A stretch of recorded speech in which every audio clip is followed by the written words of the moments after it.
కాంగ్రెస్ పార్టీకి సీనియర్లు తలనొప్పిగా మారారు. ఆర్ఎస్ఎస్ బీజేపీలపై మాజీ కేంద్ర మంత్రి దిగ్విజయ్ సింగ్ ప్రశంసలు కురిపించారు. 1990 నాటి అద్వానీ మోదీ ఫోటోలను దిగ్విజయ్ సింగ్ షేర్ చేసి డిగ్గిరాజా ట్వీట్తో కాంగ్రెస్లో ఒక పరేషాన్ అయితే మొదలైనటువంటి పరిస్థితి ఉంది. కాంగ్రెస్ పార్టీని వీడే యోచనలో డిగ్గిరాజా ఉన్నారు అని కూడా పార్టీ వర్గాలు చెప్తున్నాయి. ఒకప్పుడు నేలపై కూర్చున్నటువంటి సామాన్య కార్యకర్తలు సంఘ్ బీజేపీ వ్యవస్థలో ఎలా ఎదిగి ముఖ్యమంత్రి ప్రధానమంత్రిగా మారగలిగారంటూ దిగ్విజయ్ సింగ్ ప్రశంసించారు. ఇప్పటికే కాంగ్రెస్ పార్టీని వీడారు ఎంఎస్ కృష్ణ, అమరీందర్ సింగ్, గులాం నబీ ఆజాద్. ఇక కాంగ్రెస్ పార్టీలో కొనసాగుతూ విమర్శలు చేస్తున్నారు చిదంబరం, దిగ్విజయ్ సింగ్, శశి థరూర్. శశి థరూర్ అయితే కాంగ్రెస్ పార్టీలో ఉన్నారా బీజేపీలో ఉన్నారా అనేటువంటి అయోమయంలో కాంగ్రెస్ శ్రేణులు అయితే ఉన్నాయి.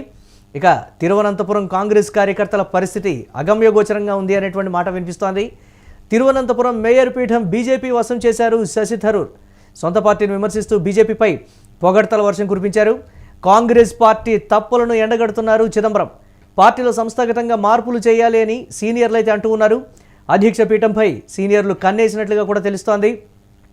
దీనిపై మరిన్ని అప్డేట్స్ మా కరెస్పాండెంట్ కిరణ్ అందిస్తారు. కిరణ్, కాంగ్రెస్ పార్టీలో దేశవ్యాప్తంగా ఉన్నటువంటి సీనియర్లు అందరూ కూడా పార్టీలో ఉంటూనే వినిపిస్తున్నటువంటి నిరసన గళవనాలా, లేకపోతే భారతీయ జనతా పార్టీని ప్రశంసిస్తూ అలాగే కాంగ్రెస్ పార్టీలో ఒకప్పుడు ట్రబుల్ షూటర్లుగా ఉన్నటువంటి వ్యక్తులే కాంగ్రెస్ పార్టీని ట్రబుల్స్లోకి నెడుతున్నారు అనేటువంటి విమర్శలు ఏంటి? కాంగ్రెస్ పార్టీలో ఉన్నటువంటి సీనియర్ల వెర్షన్ ఏంటి? వారి మనోగతాన్ని బాహాటంగా బయటికి చెప్పేటువంటి పరిస్థితి ఏంటి? అధిష్టానంతో చెప్పేటువంటి స్వేచ్ఛ స్వతంత్రాలు, లేకపోతే వినేటువంటి మనుషులు లేరా, లేకపోతే వినేటువంటి పరిస్థితులు అధిష్టానం వద్ద కాంగ్రెస్ పార్టీ సీనియర్ల విషయంలో లేదా అనేటువంటి అనుమానాలు వ్యక్తమవుతున్నాయి. ఎలా చూడాలంటారు దీన్ని? కాంగ్రెస్ పార్టీలో సీనియర్లు ఎప్పటికప్పుడు అసంతృప్తి గలం విప్పుతారనేది మనం సర్వసాధారణంగా కాంగ్రెస్ పార్టీలో చూడొచ్చు. ఎందుకంటే నిత్య అసంతృప్తవాదులు కాంగ్రెస్ పార్టీలో క్లియర్ గా కనిపిస్తారు. ఎందుకంటే వారికి ఏ పదవి దక్కనప్పుడు కానీ, వారు అనుకున్నది జరగనప్పుడు కానీ ఇలాంటివి జరుగుతూ ఉంటాయని ఒక విమర్శలు ఉన్నాయి. ప్రస్తుతం అయితే మనం కాంగ్రెస్ పార్టీ సీనియర్ల వ్యవహార శైలి మనం గమనించినప్పుడు కాంగ్రెస్ పార్టీని టార్గెట్ చేయడంలో కాంగ్రెస్ పార్టీ సీనియర్లు ఒక అడుగు ముందుకేసి బాహాటంగా బహిరంగంగా మాట్లాడుతున్నారంటూ ఒక విమర్శ ప్రస్తుతం వినిపిస్తుంది. ఇప్పటికే చిదంబరం, శశి థరూర్, తర్వాత ఏదైతే డిగ్గిరాజా, గతంలో ఏదైతే పార్టీ నుంచి విడిలిన గులాం నబీ ఆజాద్ కావచ్చు, ఎస్ఎం కృష్ణ కావచ్చు, ఇలాంటి నేతలు, సీనియర్ నేతలు చాలా వరకు కాంగ్రెస్ పార్టీని వీడి బయటకు వెళ్లారు. ఇప్పుడు ప్రస్తుతం కాంగ్రెస్ పార్టీలో ఉంటూ మధ్యప్రదేశ్ మాజీ ముఖ్యమంత్రి, పలుసార్లు ఎంపీ అయిన దిగ్విజయ్ సింగ్ ఏకంగా ఒక ట్వీట్ చేస్తూ ఏదైతే అద్వానీ దగ్గర కింద కూర్చున్న ఆర్ఎస్ఎస్ నేతగా ఉన్న నరేంద్ర మోడీ తర్వాత ముఖ్యమంత్రిగా ఎదిగి నేడు ప్రధానమంత్రిగా ఉన్నారు. బీజేపీలో సంస్థాగత మార్పులు, ఆర్ఎస్ఎస్ సిద్ధాంతాలు వీటికి బలం చేకూరుస్తాయి. ఆర్ఎస్ఎస్ సిద్ధాంతం వల్లే బీజేపీ మరింత బలపడుతుంది. ఆర్ఎస్ఎస్ పైన బీజేపీ పైన ప్రశంసలు కురిపించడంతో కాంగ్రెస్ పార్టీలో మరోసారి పరేషాన్ మొదలైంది. అసలు దిగ్విజయ్ సింగ్ కాంగ్రెస్ పార్టీలో ఉంటారా, కాంగ్రెస్ పార్టీని వీడతారా అనేది కూడా ఒక చర్చ అయింది. ఎందుకంటే బీజేపీని పొగడ్డం, కాంగ్రెస్ పార్టీకి సంబంధించిన కొన్ని అంశాలలో పదే ట్రబుల్స్ కాంగ్రెస్ పార్టీని గురి చేయడంలో కాంగ్రెస్ పార్టీ సీనియర్లకు అందవేశం చెయ్యని ఇప్పటికే ఒక విమర్శ వినిపిస్తుంది. ఎందుకంటే దిగ్విజయ్ సింగ్ కావచ్చు, చిదంబరం దేశానికి ఆర్థిక మంత్రిగా పనిచేశారు. తెలంగాణ ఉమ్మడి ఆంధ్రప్రదేశ్ విడిపోవడానికి ప్రధాన కారణమైన చిదంబరం ఏకంగా కాంగ్రెస్ పార్టీ మీద పలుసార్లు అసంతృప్తి గలం విప్పుతూనే ఉంటారు. కాంగ్రెస్ పార్టీ ఆ రోజుల్లో తప్పు చేసింది, ఆ తప్పు నేటికి అనుభవిస్తుందంటూ ఒక ప్రకటన ఇస్తూ ఉంటారు. ఇవన్నీ వ్యవహారాలు మనం గమనించినప్పుడు కాంగ్రెస్ పార్టీ అధ్యక్ష పీఠం మీద పలువురు నేతలు కన్నేశారనే ఒక ప్రచారం అయితే నడుస్తుంది. ఇప్పటికే మల్లికార్జున ఖర్గే పదవీ కాలం ముగిసింది. రాబోయే రోజుల్లో ఒక కొత్త కాంగ్రెస్ పార్టీ అధ్యక్షుని ఎన్నుకోవాల్సిన పరిస్థితి ఉంది. ఇలాంటి నేపథ్యంలో యువ నేతలకు అవకాశం ఇస్తారా, సీనియర్ నేతలకు అవకాశం ఇస్తారా అనేది కూడా ఒక ప్రచారం నడుస్తుంది. గతంలో ఏదైతే రాజస్థాన్ అంశంలో చూసినప్పుడు ఏదైతే సచిన్ పైలట్ వర్సెస్ అశోక్ గెహ్లాట్ మధ్య ఇద్దరి మధ్య విభేదాలు తలెత్తినప్పుడు అశోక్ గెహ్లాట్ ను కాంగ్రెస్ పార్టీ ఏఐసీసీలోకి తీసుకొని కాంగ్రెస్ పార్టీ అధ్యక్షులు చేయాలనే కాంగ్రెస్ పార్టీ గతంలో భావించింది. కానీ ఆ సమీకరణ చివరి వరకు కుదరలేదు. తప్పనిసరి పరిస్థితుల్లో ఆ రోజున్న రాజకీయ పరిస్థితుల నేపథ్యంలో మల్లికార్జున ఖర్గే కట్టబెట్టారు. మల్లికార్జున ఖర్గే తనకు వయసుకు మించి భారమైనా కూడా ఆయన కాంగ్రెస్ పార్టీ బరువు బాధ్యతను భుజాల స్కంధాలపై వేసుకుని ప్రస్తుతాన్ని కూడా మోస్తున్నారు. ఆ నేత స్థానంలో మరో కొత్త నేతను నియమించాల్సిన పరిస్థితి. ఇప్పుడు ప్రధానంగా బీజేపీని నెత్తిన పెట్టుకొని కాంగ్రెస్ పార్టీని విమర్శిస్తున్న ఈ సీనియర్ నేతల భవిష్యత్తు ఏంటి అనేది కూడా ఇప్పుడు అంటే వీరి మాట కాంగ్రెస్ పార్టీ పట్టించుకోవట్లేదా, లేకపోతే వీరి సలహాలు సూచనలు తీసుకోవడం లేదనేటువంటి మాట, లేకపోతే వీళ్ళకి ఇంకా పదవీకాంక్ష అనేది తగ్గలేదు అని కాంగ్రెస్ పార్టీ భావిస్తుంది కాబట్టి వీరిని దూరం పెట్టిందా అనేటువంటి ఒక మాట. అలాగే రాహుల్ గాంధీ గతంలో ఓటమి తర్వాత ఒక మాట చెప్పారు క్లియర్గా, యువరక్తాన్ని నింపితే తప్ప కాంగ్రెస్ పార్టీ బతికేటువంటి పరిస్థితి లేదు, అందుకే నేను అధ్యక్ష పదవికి దూరంగా ఉన్నాను అనేటువంటి మాట. అంటే సీనియర్లే పడనివ్వటం లేదు అనేటువంటి ఒక వెర్షన్గా కూడా వినిపిస్తోంది కిరణ్. ఈ కోణాన్ని ఎలా చూడాలి మనం?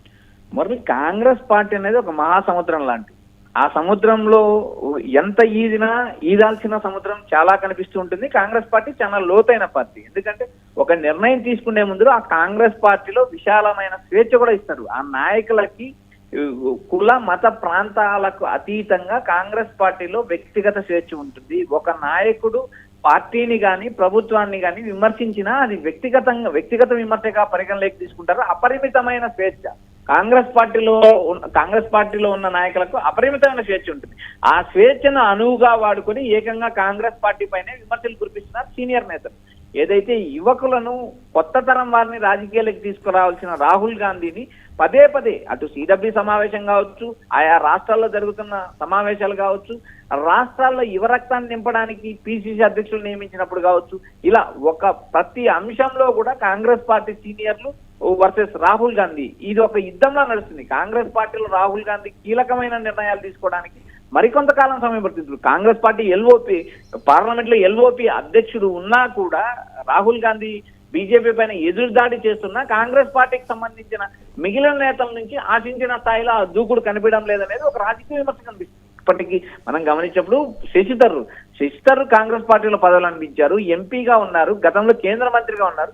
ఇలాంటి శశి థరూర్ తిరువనంతపురంలో దగ్గరుండి బీజేపీని గెలిపించారని ఒక తీవ్ర విమర్శలు ఉన్నాయి. ఎందుకంటే గత 45 ఏళ్ల కాలంలో సాధ్యం కాని ఈ తిరువనంతపురం మేయర్ పీఠాన్ని బీజేపీ తన్నుకొని వెళ్ళింది. అక్కడ ప్రధానంగా ఏదైతే బీజేపీ గెలవడానికి శశి థరూర్ వ్యాఖ్యలు, శశి థరూర్ చేసిన పాలిటిక్స్ వల్లే, ఇంటర్నల్ పాలిటిక్స్ వల్లే బీజేపీ గెలిచిందని ఇప్పటికో ఒక విషయం నడుస్తుంది. ఇప్పుడు మధ్యప్రదేశ్ లో దిగ్విజయ్ సింగ్ వర్సెస్ ఏదైతే దిగ్విజయ్ సింగ్ తో పాటు ఏదైతే జ్యోతిరాదిత్య సింధియా సీనియర్ నేతగా ఉన్నాడు. ఆయనకు ఏదైతే ఆయన అనుకున్నట్టుగా ముఖ్యమంత్రి పదవి దక్కకపోవడం తర్వాత జరిగిన రాజకీయ పరిణామంలో భాగంగా ఆయన కాంగ్రెస్ పార్టీకి రాజీనామా చేసి బీజేపీలో చేరడం, బీజేపీలో కేంద్ర మంత్రి అవ్వడం జరిగింది. ఇలా వరుసగా ఆయా రాష్ట్రాల్లో సీనియర్ నేతల తాకిడికి, సీనియర్ నేతల ఒత్తిడి అధిష్టానం తట్టుకోలేని పరిస్థితిలో కొంతమంది యువ నాయకులను ప్రోత్సహించలేని పరిస్థితి ఉంది. ఇప్పుడు ఫర్ ఎగ్జాంపుల్ కర్ణాటక రాష్ట్రంలో మనం గమనించినప్పుడు సీఎం పీఠం నుంచి సిద్ధరామయ్య ససేమిరా దిగనంటున్నాడు.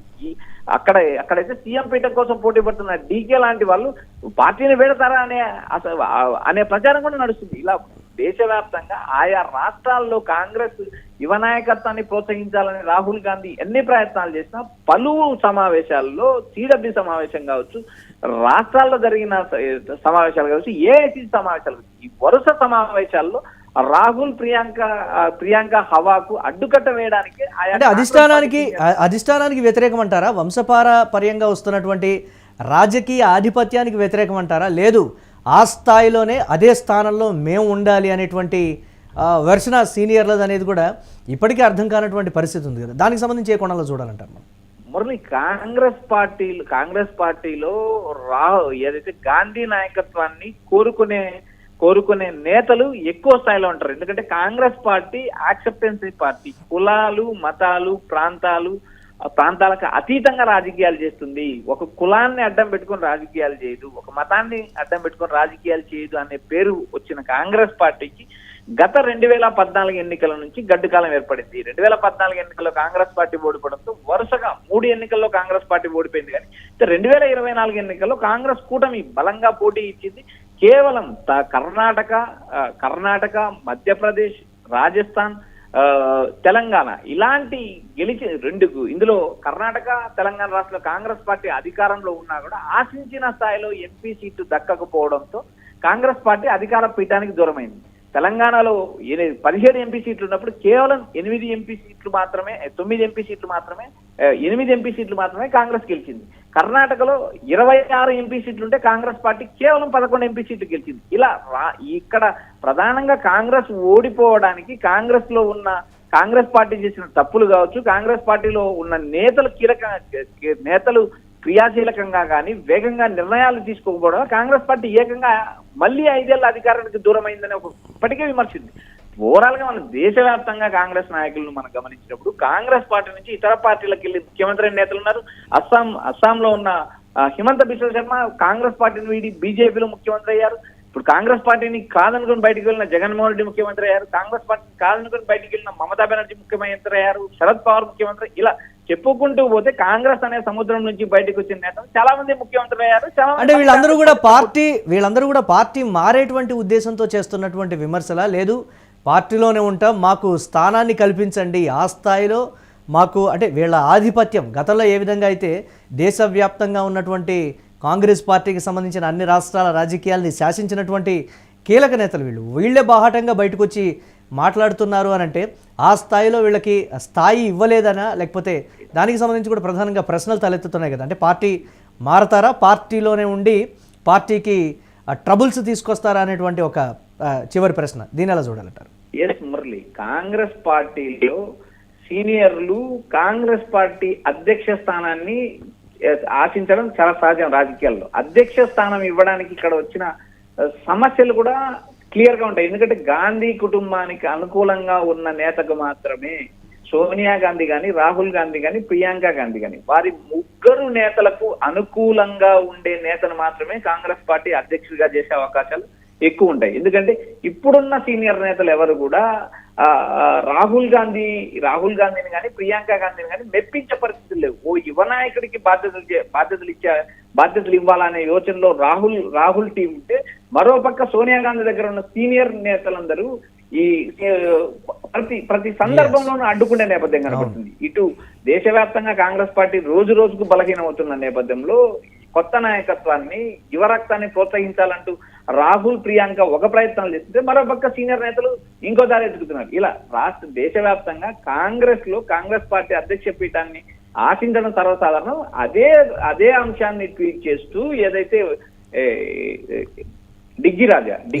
దిగ్విజయ్ సింగ్ ఏదైతే మాట్లాడుతున్నారో ఆ మాటలు మనం గమనించినప్పుడు కింది స్థాయిలో ఏదైతే ఆర్ఎస్ఎస్ లో కార్యకర్తగా నుంచి ఎమ్మెల్యే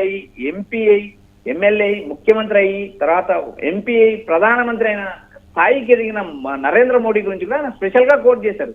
ఏదైతే ఆర్ఎస్ఎస్ అనేది ఒక పటిష్టమైన సంస్థ, ఆర్ఎస్ఎస్ లాంటి సంస్థను కాంగ్రెస్ పార్టీ నిర్మించుకోవాలి, గతంలో నిర్మించలేకపోయింది, ఇప్పటి నుంచైనా ఆ విధంగా బిల్డ్ చేసుకోవాలంటూ సలహా ఇస్తూ ఏకంగా కాంగ్రెస్ పార్టీకి సంబంధించిన అగ్రనేతలు ట్వీట్ చేస్తూ కాంగ్రెస్ పార్టీలో ఉంటారా పోతారా తెలియని దిగ్విజయ్ సింగ్ కాంగ్రెస్ పార్టీని ఏకంగా అమోయంలో నెట్టారు. ఇటు శశిధరూర్ కావచ్చు, అటు ఏదైతే దిగ్విజయ్ సింగ్ కావచ్చు, ఇటు చిదంబరం కావచ్చు, వీరు ముగ్గురు నేతలు పార్టీలోనే ఉంటూ కాంగ్రెస్ పార్టీలో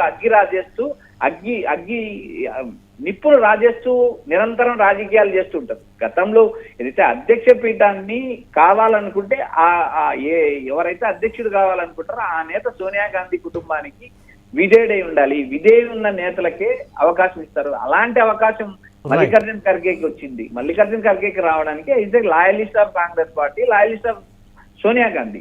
ఈ అంశాన్ని బేస్ చేసుకొని కాంగ్రెస్ పార్టీ అధ్యక్ష పీఠ బాధ్యతలు అప్పగిస్తారు. ఇది రాజకీయాల్లో జరిగే సర్వసాధారణ ఈడబ్ల్యూసీ సమావేశంలో కూడా ఇలాంటి చర్చలు చాలా వచ్చినా కూడా కాంగ్రెస్ పార్టీ అంతిమంగా ఒక నిర్ణయం తీసుకుంటుంది. కాంగ్రెస్ పార్టీలో తమ అనుకున్న పదవిలో జరగనప్పుడు కాంగ్రెస్ పార్టీ పైన విమర్శలు చేయడం సహజం కాబట్టి సీనియర్ల విమర్శలు మనం గమనించినప్పుడు వారు అనుకున్న స్థానం కాంగ్రెస్ అధ్యక్ష స్థానం దక్కలేదనే అసంతృప్తి స్పష్టంగా కనిపిస్తుంది. Modi right, thanks for updates Kiran. ఇక సొంత పార్టీలో ఉంటూ కూడా భారతీయ జనతా పార్టీని పొగుడుతూ ఉండడం కూడా కాంగ్రెస్ అధిష్టానానికి ఒకంత తలనొప్పిగా మారినటువంటి పరిస్థితి ఉంది.